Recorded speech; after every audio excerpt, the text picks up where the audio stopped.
Well, welcome to our 2022 Wildwood X-Lite 273 QBXL. We're going to start right in the back bumper here. You just kind of reach in, pull that cap out of there. Inside of the back bumper, you're going to find your sewer hose. So just take note of those two ears in the adapter here. That's how I'll be hooking it up to your sewer system. And the hose itself, once fully extended, is 20 feet long. Just keeping it stored in the bumper back here just to help keep any sort of stench out of the unit. And that cap just kind of presses back into place. Okay. In this corner, as well as in each corner of the trailer, you're going to find these stabilizer jacks here. So what they're going to do is they're just going to run down, contact the ground, give it another turn or so just to firm it up, and that'll just get rid of any sort of bounce or sway that you see you got in the unit right now. Kind of supplementing those, you've got the JT strong arms as well, so you just have that T-latch there that just kind of tightens down and locks the two telescoping bars in place. So basically, before you run your stabilizer, you're going to loosen that off if it's not locked on there already. Alright, I'm gonna have to grab a tool for that, but basically you loosen that off, just allows the bars to telescope inside of each other, so that once you do have your stabilizer all the way down, you can tighten it down and just prevent any sort of forward and back movement. Another step forward, we got your power port here, so as you pop that on open, you're gonna find that little notch in the bottom corner here. It's gonna line up with this notch there. You're gonna line it up, press it in, give it a little eighth turn, and that'll lock it into place, then you get the threaded collar in the back to really lock it down. Following the cord back, you're going to find a standard 30 amp end here. Most campsites are going to have that. You can just plug straight on in and you're good to go. We do also provide you with a 15 amp adapter, so if you're looking to plug in at home to charge your batteries or run your fridge, you've got the power to do so. Up from there, we're going to find your sewer system here. So that cap, you're going to kind of press it in, you can give it a turn and it pops on out of there. You see it's got the same ears that your sewer hose had, so that'll attach the same way. Just press it in, give it the turn. That's that. On the left, you get a black valve here, so that black valve is controlling your black tank. Black tank is going to be filled from your toilet, so that's of course going to be our dirtiest water, so we'll be dumping that first. Once that's done, you can then come to your gray. Gray tank is going to be filled from your sinks as well as your shower, so you're going to dump that last just to help keep that hose as clean as possible. Coming towards the front, you got your front storage compartments here. So as you open that up, you just get the magnetic latch, holds it open for you. It does see just straight through to the other side. And then in here, you're gonna find your water hose as well as that park adapter I was telling you about. So your 30 amp cord into there, 15 to a standard outlet. And then for your stabilizer up front here, the only difference is that the strong arm goes towards the front and center, so you kind of got to reach in a little bit more. Towards the front of the unit, that little weight box back there is your battery disconnect. So you can see that currently pointed up, that's it turned on. If you were to turn it counterclockwise and pull it out of there, that's it turned off. Battery itself is housed inside of this box there, so as long as you're plugged in through that short cord in the back or your 7-pin to your tow vehicle, that battery is charging for you. Loosen off these two knobs here and you can get access to your propane tanks. So they are just teed into the one regulator, so basically you're going to run off of one tank. Once that's empty, you'll just close it off and start running off of the other. In front, you've got a power tongue jack, so you just got your light switch there, so you're just going to turn that on.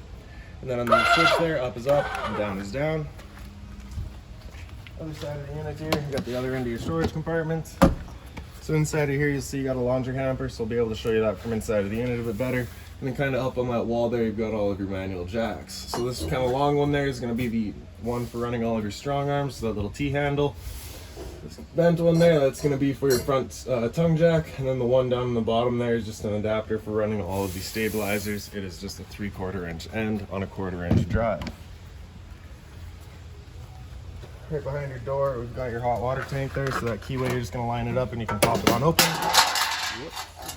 Alright, so it is just on the two posts there, so as it falls out of place, it's going to pop out of those.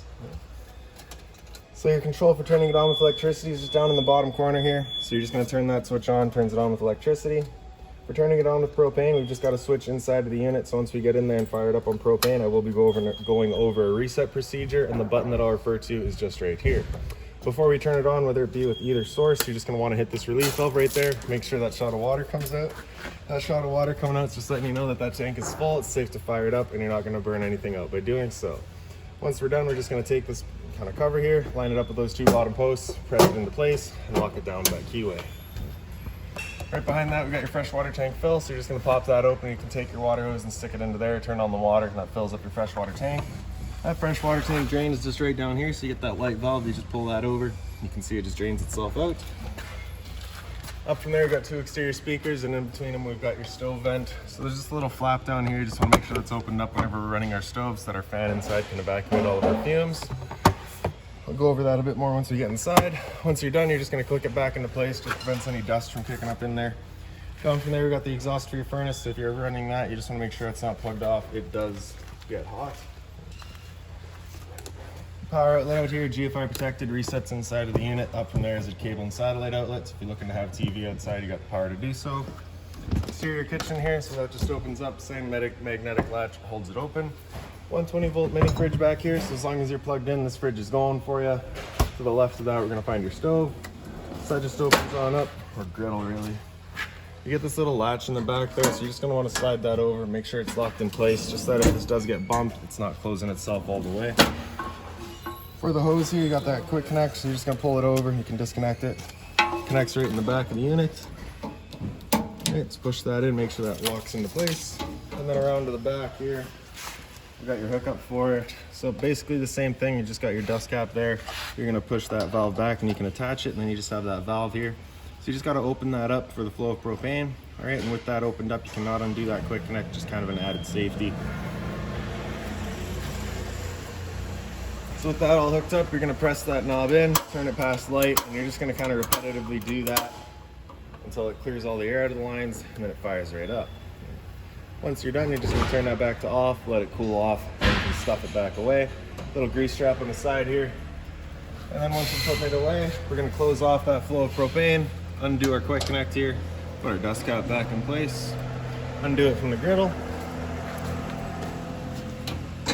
And then I just like to attach the hose to itself, just ensures that absolutely nothing's getting in there. And suck it back away. Above that, you're gonna find your little hose here. So it's got two little ears in the adapter there. We're gonna pop open this port. And then we'll see the two little ears will line up into there. Press it in, give it that little 1/8 turn. And there's your water hose hooked into your cold water system. You're not gonna get hot water out of here, just cold. And then you just kind of got all of your different settings in the garden hose end there. Once you're done, kind of press it in, turn it out, and then you're just gonna wanna extend it. Make sure that all that water drains out before storing it back away.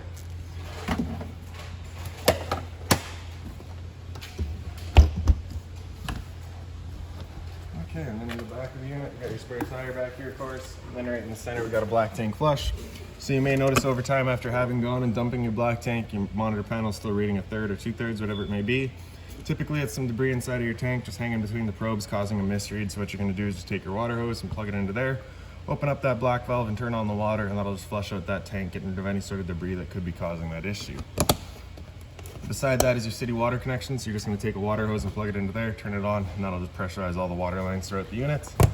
Then on the left here, you get a cable and satellite inlets, a cable on the left, satellite on the right, coax cable plug into their respective ports, and fire up at your TV location.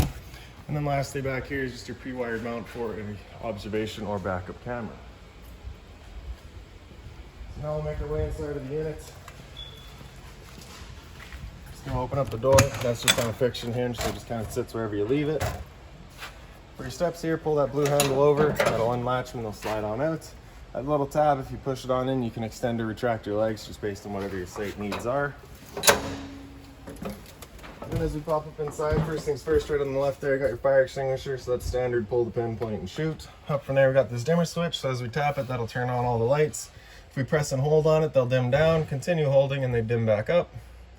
And then of course releasing at any point just kind of leaves them where they were at. Up from there, it's a switch on the right. It's going to be for your slide out. If you press and hold the bottom of that, the slide will make its way out.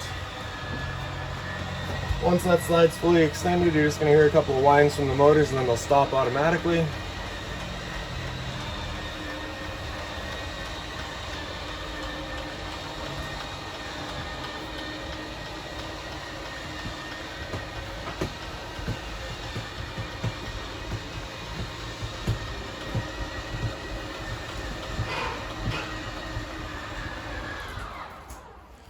It. The switch up here on the right does an accent light above that slide. The switch on the left there does your awning light outside. Your awning itself is in the bottom left here, so as you press and hold the bottom of that, your awning will make its way out. Once that awning's fully extended, you're going to see a little white flap come down as well as the black from the metal tube. Once you see that, you're going to want to stop. If you're to continue extending, it can actually wind itself up backwards, in which case the fabric will be underneath our tube, allowing it to then hold water, accelerating the growth of mold and mildew. Once we see our flap there, that'll come down, and then the black tube will stop right there. Now if it were to start raining, it's of course going to hold some water anyways. So what you can do is grab either arm, pull it down. Then you see that changes the pitch of your awning out at the head, allowing water to then run off. Now if you like that angle better because it does give you more shade, you can do the same thing with the arm up front. Before we bring it back in though, we just want to make sure these guys back out straight and fully extended, just so we're not running the risk of bending anything. Then we'll press and hold the top of that switch and the awning will make its way back in.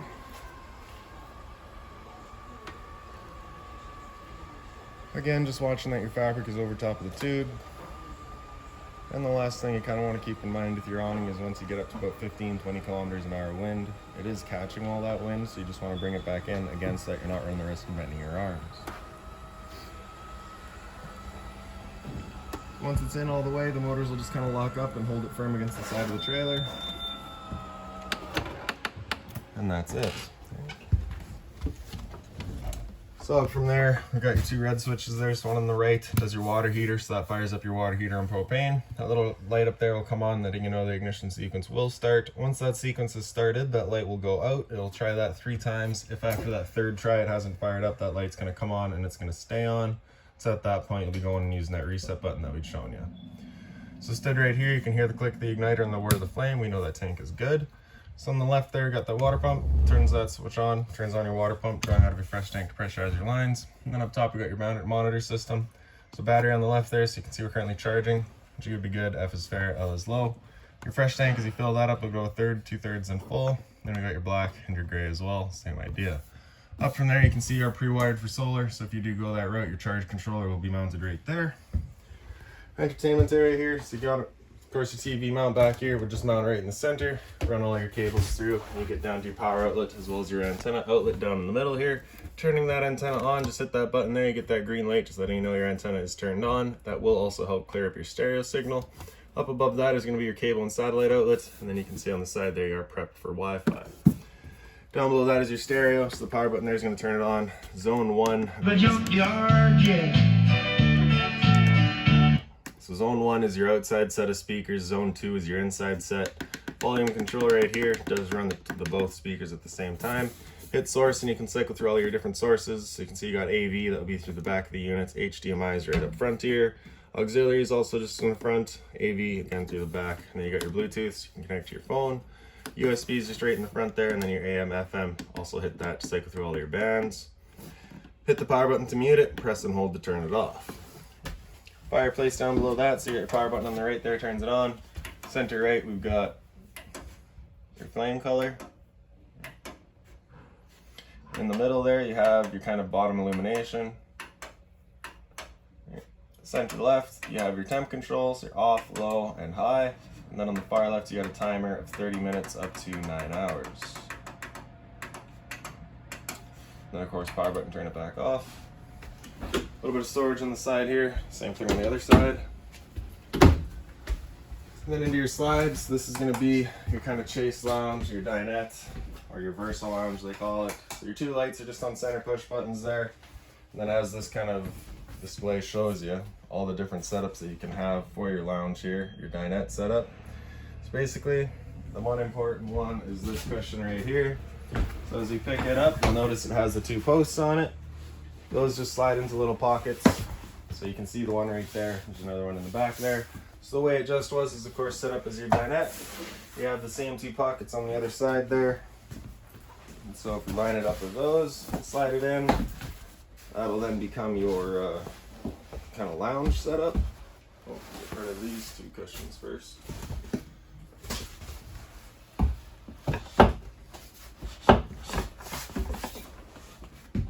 And then these cushions would Velcro up to the wall here. Creates your lounge. And then of course you can get rid of it. This couch does fold down. And you can kind of create the full bedding area. The dinette, or sorry, the tabletop here will also just kind of wiggle up and out of its table legs. You can take the table legs and just lay them down. You take your two back cushions there to fill in the tabletop and create kind of a full bedding area. You do have storage underneath the dinette with the little bins in there as well. Same thing over here. Also underneath the couch is the same storage. So as you pick up the base, give the back a little encouragement. This folds down and you get 3 more bins in there. right above my head we got your fire extinguisher, sorry, fire alarm. Press and hold, test. There we go. And then in your kitchen here, so you get your storage up top there. So if you just scan that barcode, that'll take you to Forest River's website and kind of all the information for this unit. Otherwise, you do have all of your owner's manuals, any keys, and your remotes are going to be in that binder there. Right above that cupboard, above the counter, you've got that little light, again on the center push button, hot and cold water at the sink, of course. The folding cover here, right, it is stainless. If you need to put something hot on it, you can. Get your storage down below the sink as well. If you're looking to winterize the unit yourself, once it comes time, access to your water pump and your hot water tanks just right back there. That one screw for that panel and it pops out of the way. Drawer space here as well. Then you got your microwave, so pretty well just like home, not much I'm going to teach you there. Down below that's your range vent, so you got your light on the left, fan on the right. So of course this is where you want that fan, sorry, that vent outside opened up so that our fan is evacuating our fumes. The bifold cover just flips on back. You're going to press that knob in over to high, hit it with a sparker, and then you can see it fires right up. Now I will just mention that the first time you go to use your propane system, especially if you've been away from the unit for a while, it will take a minute to fire anything up just because it's going to have to clear the air of the propane lines. It's perfectly normal. Bifold cover flips it back down. And the knob on the right there is for your oven, so we'll press that into that little flame, then we can open it up, hit the sparker. And then again, just as it clears the air out of that line, we'll see that little pilot light get going.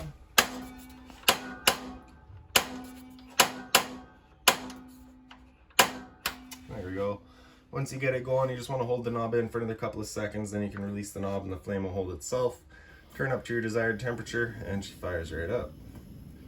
Once we're done, we can turn it back down just a pilot and it'll hold just the pilot light for you. But if you're leaving the unit or going traveling, you just want to make sure it's right off. Button on the right there turns on all of your knob lights as well as your oven lights. Then we got your fridge here. So this is fully 12 volts, so as long as your battery's charged or charging, this fridge is going for you. Temp control right across the top there. Return air for your furnace down below, so if you're ever running that, you're just going to want to make sure it's not blocked off. Then we got your thermostat here. So press and hold up, press that bottom bar, it'll wake it up, hit it again, it'll come into fan speed. So fan low is just moving air around, there's no cooling involved in that. After fan low, if you hit it again, it'll come to fan high. So again, just moving air at the high fan. Cool high and cool low, of course, you're gonna have your fan running on either high or low, and it's gonna have the cooling cut in and out as needed. After that, it'll come into cool low auto, so at this point it becomes an on-demand system, and both your cooling and your compressor will cut in and out as needed. Sorry, the fan and the compressor will cut in and out as needed to give you cooling. Only ever using the low fan though. Cool high auto, of course, only ever use the high fan, and both cut in and out as needed. With your air conditioner going, you basically got two different options. You can have these two levers here closed, in which case we're using all of the ceiling ducting to move our air. Or you can open them up and it just dumps all of its air into the living room here. So when you first get out to your campsite, you want those opened up, cool off this area as quickly as possible, and then you can start closing them off to start moving the air throughout. And after that, if we hit that bar again, we'll come down into heat. We'll turn off the air conditioner and turn on the furnace. And the furnace will be moving its air through kind of some portals that we got throughout the unit. The first couple of times you run that furnace, you may get a bit of a smell throughout the unit. That's just the new furnace smell. That will go away. After heat, we hit that bar again, it comes down into off and just kind of cycles back around. Straight down from there, you're going to find your LP detector. So propane's heavy in there. It sits on the floor. That guy detects it and starts going off just like a smoke detector would. Into the bathroom. So inside of here, your light switch is right on the left. You got your toilet down below that. So if you open that up, your flush is just on the right side there. GFI protected outlet up on the wall, so test on the bottom, reset up top. So if you ever have outlets that don't work, it's the first thing you should check. Medicine cabinet here, so as we open that up, you'll see just this little metal kind of tongue right there. That holds onto this elastic as your travel strap. Down from there, you've got, of course, hot and cold water at the sink, and a little bit of storage down below, being mindful of our drains and our water lines. Inside of there, you're going to find that toilet paper dispenser, so that's just not installed simply because location is personal preference. Then in your shower there, you get the standard head and hose. The curtain is magnetic, both when closed and open. And then above my head, you got a roof vent, so you're just going to turn that knob to open it up. And then in the back corner here, you get a switch, turn on the fan.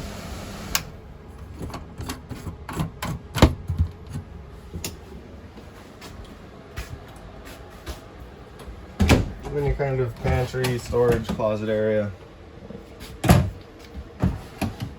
And down below that, you've got your converter. So press the top and center and it pops on open. You get all of your breakers down the middle here. Whenever a breaker breaks, it's gonna sit in the center, so just turn it off and back on to reset it. And then on the right side there, we get all of your fuses. Whenever a fuse pops, you'll get a little red LED right beside it, letting you know exactly which one went. And then on the bunk room here, all of your lights back here just on their own center push buttons. You also got lights kind of above or in each bunk as well. You can see you got one of your little furnace outlets down there. USB charging down here. And then this coach is the same sort of coach that you had up front where it does fold down as well. Same USB charging back there. And then back over here you do have your TV backer up in the wall, as well as of course cable and satellite outlet and your power outlet for it. A little bit of closet space there.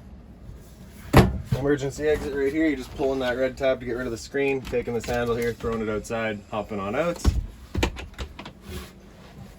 Really simple little bunk room back here. And now lastly is going to be your front bedroom. So that up in there. Air light switch is just straight in up on the wall. Your laundry hamper from outside, there's your access to it in here. Closet space beside the bed there. And you do have a power outlet in there, and it is also accessible. It's kind of a CPAP access is what they're calling it. USB outlets. Same thing on the other side here. It's the same emergency exit that you had in the back. Blinds throughout the unit are these slow rise blinds, so they just kind of sit where you leave them. Once you're done, just pop them. Just pop them, and they go back up. There we go. Same sort of closet space here. Again, accessible. And your TV backers up in the wall here. Outlet for it. And then if we pick up the foot of your bed, get access to that front storage compartment. Alright, so that's about it for this unit. If you've got any other questions on it, please feel free to give us a call, 204-237-7272.